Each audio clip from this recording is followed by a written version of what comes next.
We're back continuing this great discussion with the candidates for the 47th Congressional District. Alan, in one of Gary's campaign pieces, he makes the following point that you, a liberal Democrat, are, quote, part of the problem, and cites the fact that California's debt has tripled in the past 10 years, has the highest sales tax in the nation, second highest gas tax, third highest income tax. Its credit rating is the worst in the nation, third highest unemployment rate in the nation, and over 254 companies have left the state since 2011. Yes. What would be your response to the basic charge that your policies and the policies of your party are business unfriendly? Well, that's just not true. I think that the greatest problem that the legislature has faced is the fact that the Republicans in the legislature have not provided any additional resources to maintain the stability as the nation and as the world has gone through a great economic recession and depression. California has balanced its budget. California is on the way out. California still remains the 7th or 8th largest economy in the world. California still has the highest technology in the world.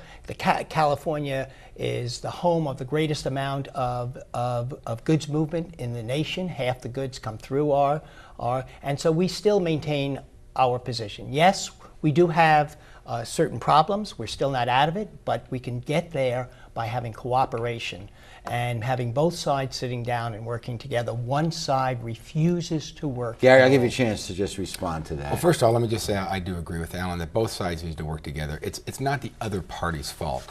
But I will tell you that I also think that the state of California is headed in the wrong direction. You listed some statistics. There are many more. Our state legislature is not making the right decisions for the state of California. We're not pulling out of it. You talk to people that are unemployed or underemployed. We are not pulling out of it. We need to do more. We need to go back to what Governor Majan did, where he provided a positive private sector business climate, and then the private sector created jobs for our citizens. We need to do that again. Alan, we've known each other for a long time, and I have a lot of respect for some of the things you've done in the legislature, such as redistricting reform, and as a councilman getting clean air and all. But the state legislature is dysfunctional, and the ratings are under 20% in the public's view of the legislature as an institution, not about their individual legislators. Right. I'm a member of a group called No Labels, and they offer a bumper sticker that will hopefully embody their message, and it says, "Stop fighting, start fixing." And I think that's the mood of the country and the state and the community. Yes. I have that stick. That has been my reputation throughout my 14 years in the legislature. I am known as a person that works across the aisle. The major changes, and I have been very successful in a legislature that's had a difficult time coming together.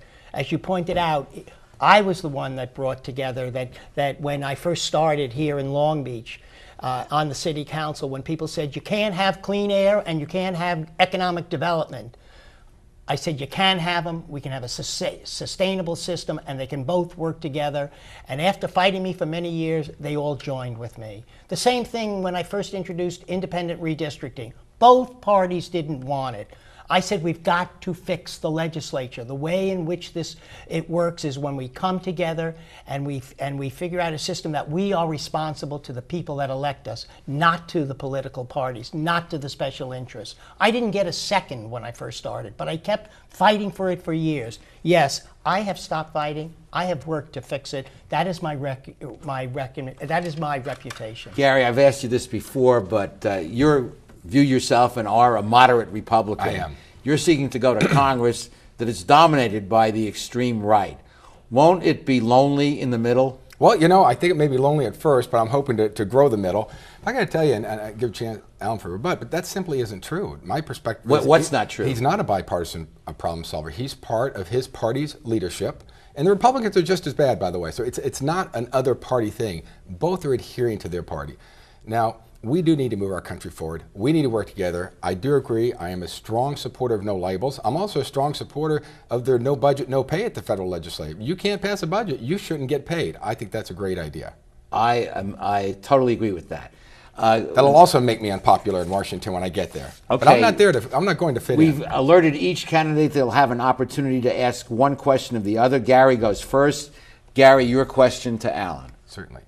I've noticed that there's been a video tracker that's been following me and my family around town, and she says she's with the Democratic Party. Can you tell me what you think the benefit of that is, having somebody tape me and my family? The person does not work for me. If the person does work for the Democratic Party, then you'd have to ask the Democratic Party. Well, she said she does. She works with the Alan Lowenthal and the Democratic Party, because we did ask last night. And she said she works for Alan Lowenthal? She said that she works for the Democratic Party. Okay, fair enough. Alan, a question for Gary. Gary, it's really hard to figure out where you stand on any issue. So the question is the Ryan budget. What parts of the Ryan budget do you support, and what parts of the Ryan budget do you oppose? That's a great question. Thank you. As briefly as I can, let's look at the budget process. The president presented a budget, didn't get any votes. No Republicans, no Democrats, nobody voted for it. Then the House put together a budget, the Ryan budget. The single largest problem with the Ryan budget, it doesn't have any Democrat support. My question for the Republicans has been, what would you have had to do to trade away, to collaborate, to compromise, to build consensus, to bring the moderate, the blue dog Democrats? Come on, fellas. Yes, you have a majority in the House, but it would be a much, much, much better budget if it's a bipartisan budget. If it's not a bipartisan budget, then it's dead. It's not going anywhere. None of us are served. So I would tell you the parts that I disagree with are the parts that they weren't willing to go get Democrat support.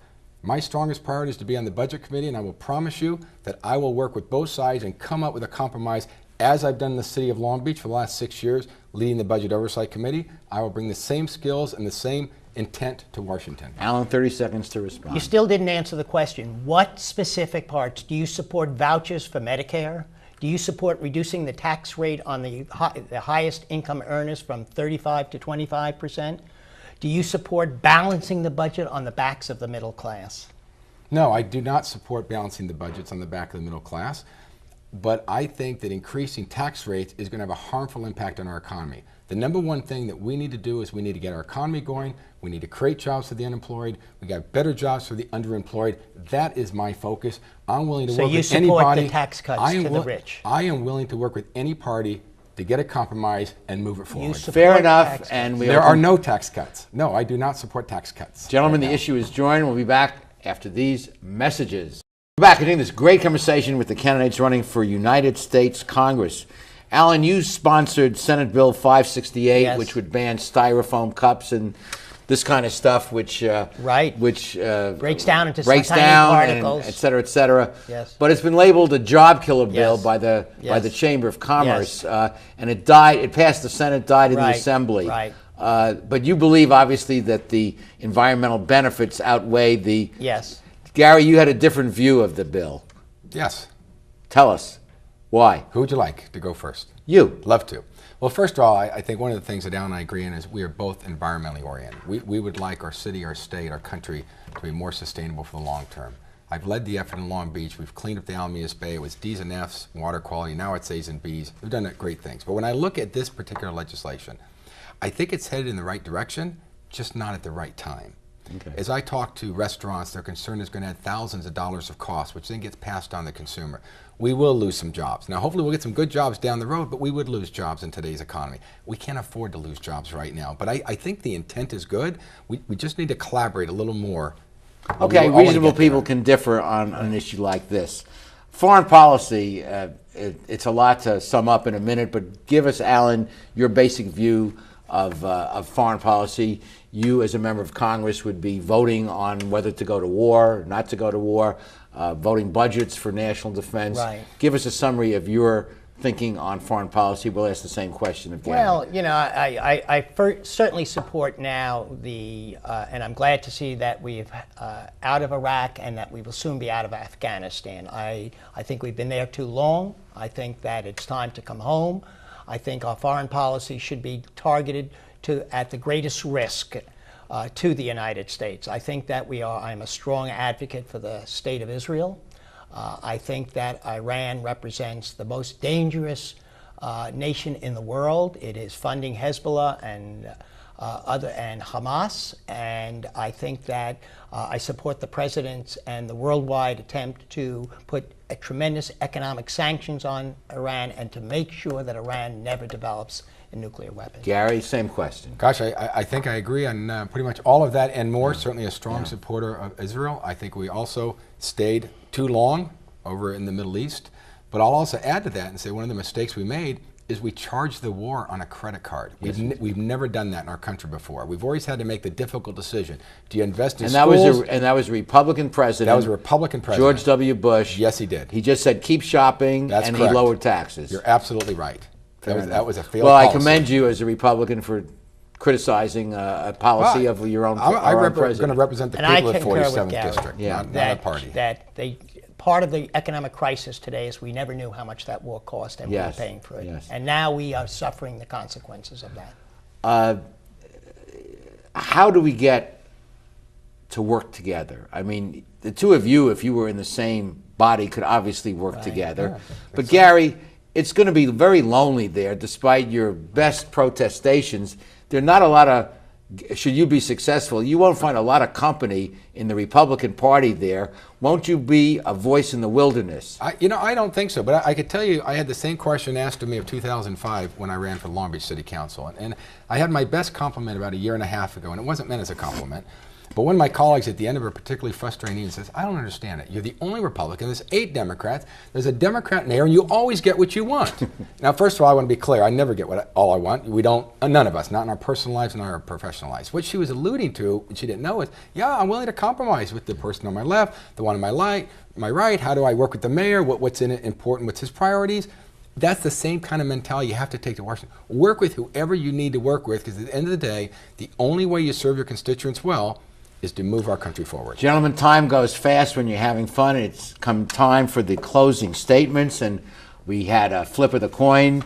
And Alan Lowenthal, you'll go first with a 1-minute closing statement. Yeah, I'd like to say the measure of a person is what your opposition says about you. That's how you know who is Alan Lowenthal. And I'm going to read you a statement that was published yesterday by John McLaren, president of the Pacific Merchant Shipping Association, the head of all the shipping lines and all the business.